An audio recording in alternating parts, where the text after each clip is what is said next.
That afternoon at the Hilton Ballroom, I heard words I'll never forget.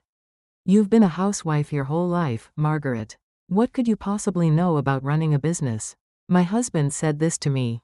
In front of 300 people. It was the franchisee conference for his steakhouse chain. 30 years since he opened the first location. And this was the first time I'd been invited to the anniversary celebration. I'd simply asked a question about the expansion strategy.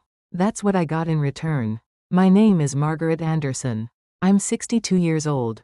30 years ago, I married Robert Anderson when I was 32. He had just opened a small steakhouse in Austin, Texas.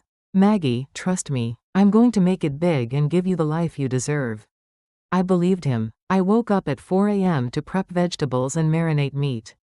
I handled payroll while nursing our 2 babies. At night, I did the books while he schmoozed with customers. When he opened the second location, I maxed out my credit cards to help with inventory. I wore the same dress to church for 5 years. I cut the kids' hair myself to save money. "Babe, we just signed the Dallas location. Couldn't have done it without you." Those rare moments of acknowledgement kept me going.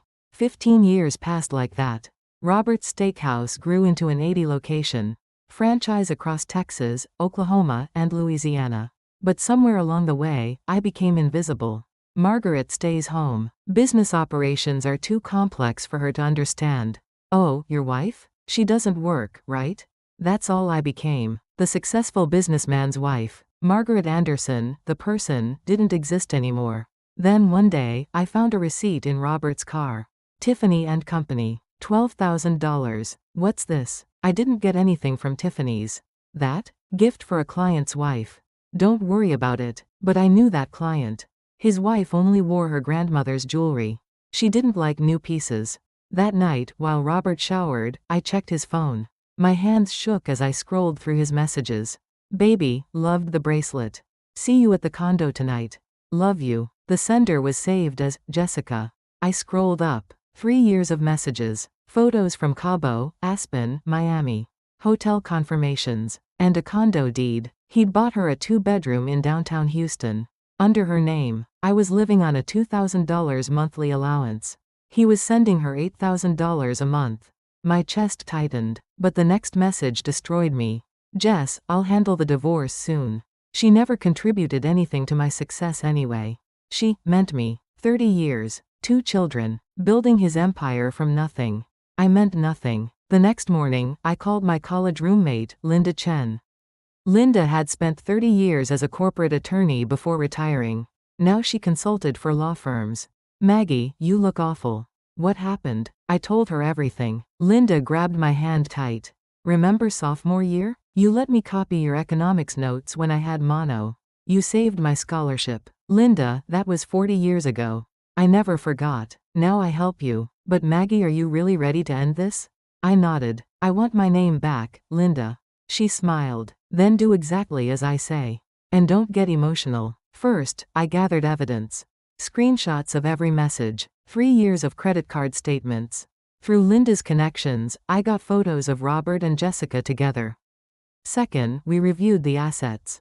In 30 years, nothing was in my name. Not the house, not the cars, nothing. Except one thing. 30% of the company shares were under my name. What's this? Oh, that? Tax purposes. Put it in your name. Don't worry about it. Robert had said that 5 years ago. Linda leaned forward. "Maggie, this is your weapon. He put it in your name to avoid taxes.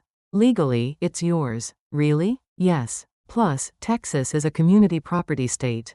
You're entitled to half of everything from a 30-year marriage." Hope flickered for the first time.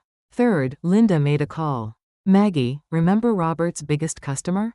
Cisco Foods? My former colleague is VP of purchasing there." "What?" "They account for 40% of Robert's revenue. Let me make a call." A week later, Linda called back. "It's done. Make sure you attend the conference next week." So I went to that franchisee conference. For the first time in 30 years. The Hilton Ballroom was elegant. 300 franchisees and vendors filled the space. I sat quietly in the back. Robert took the stage to present his expansion plans. "Next year, we're going national. We're opening in Arizona, New Mexico, and Nevada." Applause erupted. I raised my hand. "Excuse me, may I ask a question?" Heads turned. Robert looked panicked. Why are you here? The expansion sounds exciting, but I heard franchisee profit margins dropped 15% last year. What's the plan to address that? Silence fell. Robert's face flushed red. You've been a housewife your whole life, Margaret. What could you possibly know about running a business? Right then, the back doors opened. A man in a suit walked in. Linda's contact from Cisco Foods. Mr. Anderson, I have an announcement. Robert jumped up. Mr. Harrison, what a surprise. Cisco is terminating our contract with your company effective immediately. We've discovered financial irregularities and personal misuse of company funds. The room exploded in whispers. Robert stammered excuses. I stood up calmly. Everyone, let me introduce myself properly. I'm Margaret Anderson, Robert's wife. I'm also the holder of 30% of this company's shares. Gasps filled the room. Starting today, I'm exercising my rights as a shareholder. I'm calling for a full audit. I pulled out an envelope. I have evidence that Robert diverted company funds to purchase personal property and support a mistress. Credit card statements, bank transfers, property deeds, and proof of tax fraud. Robert's face went white. I'm filing for divorce, and I'm claiming my share of everything we built together. That night, the calls started. Cisco canceled. Banks raised interest rates. Franchisees demanded answers. Within a week, Jessica stopped returning Robert's calls. He showed up at my door. Maggie, I'm sorry. Please, give me another chance. I poured him coffee. Robert, remember what you promised me 30 years ago?